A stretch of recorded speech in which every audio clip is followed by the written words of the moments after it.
Hey guys, it's Becky with Design Bundles, and today I'm here to talk to you about using pattern heat transfer vinyl. Now, pattern HTV works a little bit different from regular HTV, so we're going to talk about the tools that you need, how to set it up in your software, and all the things in between. That way you can make a really awesome shirt or tote bag or any type of textile using pattern heat transfer vinyl. All right, so let's go ahead and talk about this design. Now, obviously this design is set up to either be printed or to be cut and layered with heat transfer vinyl, which is fine. That's going to serve our purposes really well. But the reason I chose this design is because I really liked the sunflower and that I'm going to be able to use that with my pattern heat transfer vinyl. So let's go ahead and jump over to Cricut Design Space and we'll talk about disassembling this pattern and then using it with our heat transfer vinyl. Now in Cricut Design Space, I've done two things. Number one, I have already uploaded this design right here, so I can go to Insert Images. And then number two, I've uploaded a pattern that we'll be able to insert into this design. So first, let's disassemble this design. So we're going to start ungrouping. Now a lot of times these files will be grouped together by color. So because we want to use all these colors together, we're just going to ungroup them to get all of these individually. There we go. So I'll move the black, and now we have all of these colors that we're going to select them, and I'm going to weld them together. That way, all of this will be cut out of our pattern heat transfer vinyl, which is really exciting. So when I lay it over, the outline will still be there. Now I like to include an outline in my patterns with heat transfer vinyl because it gives the pattern definition. Sometimes patterns can be confusing to look at. Not that you can't recognize the pattern, but designs and text can sometimes get lost. So having that border on there can be useful. So the other part that I was telling you about is that I have imported a pattern that is similar to the pattern heat transfer vinyl we're going to use. And I like to do that so that I can visualize it. So what I'm going to do is I want to go to Fill and change this to Print. And instead of color, I want to choose pattern. Now we do have a video on using patterns. If that's something that you need to learn how to do, it's completely fine. And there's our pattern. So I think I'm going to be really happy with how this turns out. There we go. Very, very pretty. I like that a lot. So what I'm going to do is, of course, I usually press my heat transfer vinyl on dark colored shirts. So I am going to change this. I clicked on the wrong thing. Sorry. There we go. I'm going to change this to white just to remind myself whenever it's time for me to cut. And I want to make sure that these are sized appropriately together. I don't want to try to size them individually. So I need this to be, for my shirt, 11 inches wide. Now I can zoom out if that's too big, if I still want to see the design. All right, so now let's talk about cutting. Preparing this to cut, let's ungroup that again. I need to make sure that this is attached so that it'll cut together. And that part, because we welded it, it's already good. So let's click over to Make It and talk about that. Oh, because it thinks I'm going to print it. That's right. So change that back to regular. Now you'll notice it split it up onto two cutting mats for me, so that's fine. Now here's the important part to remember. Pattern heat transfer vinyl does not get mirrored. Now it's true there are some types of patterns that already come laminated with the carrier sheet. Most of your patterns do not. They've been printed onto the front surface, but it can get really confusing because, especially for this one, we are pairing regular heat transfer vinyl with pattern heat transfer vinyl.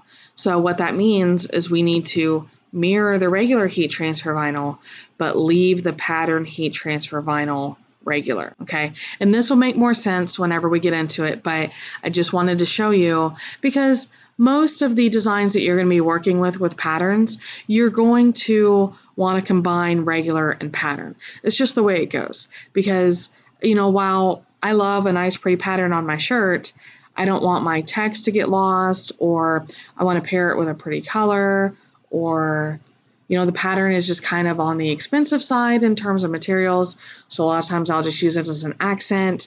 There's plenty of reasons why you would combine pattern and regular. So, you know, we might as well knock it out of the park and show you how to take care of that. Let's go ahead and talk about our cut settings. Now for both of these, for pattern, unless I'm using some sort of glitter, but this I'm going to use regular smooth and a smooth pattern. So I'm just going to use the everyday iron-on, and then I can leave my pressure to default or change it to more depending on what I'm cutting. And then we will proceed to cut on the Cricut. Alrighty, so here's what we're working with. This is my pattern HTV. And as you can see, it's not a glossy surface. It is not a laminated pattern, okay? So that's where the masking comes into play.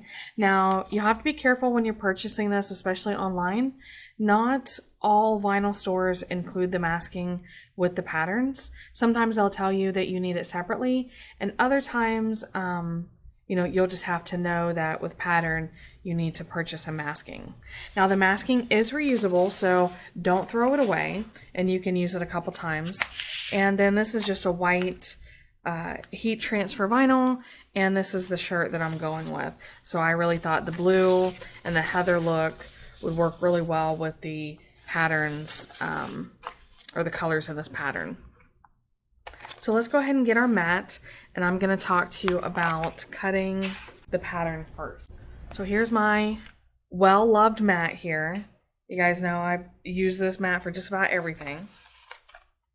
And the first thing that I need to do is know that I need to place this pattern side up, which is unusual. Usually for heat transfer vinyl, we're placing pattern side down.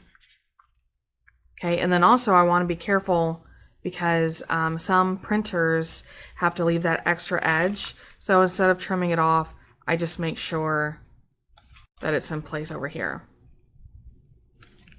Okay, so I want to get it straight. And I will cut pattern side up directly into my heat transfer vinyl. So let's go ahead and take care of that. Okay, so fresh off the machine, let's take a look and see how we did. If possible, and it's more difficult with patterns, but if possible, I want to find a small piece that I can weed out. There we go. So a really, really good cut. I'm happy with that. I'm going to take it off the mat.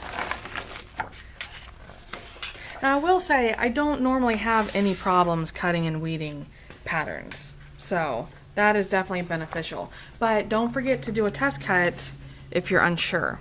Alright, so now I'm loading my regular heat transfer vinyl. You can see I've got the shiny side down against the matte side facing me. I'm going to load this, and remember, this one we are cutting mirrored. No mirror, mirrored. Okay.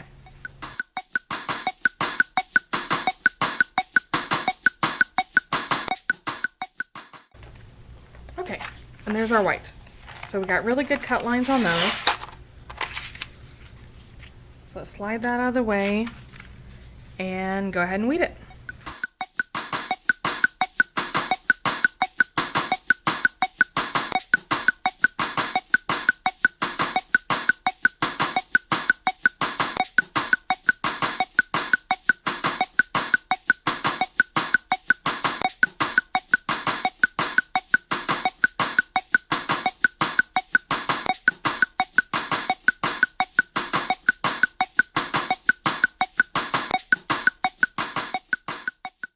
Okay, so now it's time to get our design ready for pressing. So of course we have already weeded both the white and the pattern. But let's talk about what we do with this pattern now, because obviously you cannot press it on just yet. So that's where this masking is going to come into play, and you can choose whichever way you want to do it. Just make sure that your design is fully covered. You want to, alright, so you have a glossy side and a paper side, and you're going to peel the paper back from the masking. Now don't forget, this is reusable, so you can save that to use again later. Now what I do, see how I've got it folded here? I let it droop, and then I let it touch down in the middle first. It's the same as applying transfer tape, but you want to make sure that you don't get any wrinkles. So if you do, try to keep an eye on them because it will cause a wrinkle in your transfer. So there we go, and now, there we go. So basically, the best way I know to explain it is that you are applying the carrier sheet yourself. Okay, so what we're going to do is we're going to grab our shirt, pre-press it, and then we will go ahead and line these guys up for our pressing. So I've folded my shirt, and we're going to pre-press to get any excess moisture out, and then this also will give us this nice pretty line down the middle that we can use to center our design.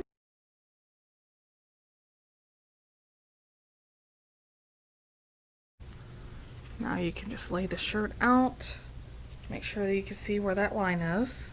And you also want to keep in mind the placement of your underarms on your shirt, because that is typically the indicator of what's going to go right across the chest area. So first, I'm going to go ahead and press my white. Now, I'm deciding to press my white first because this is the largest part of my design.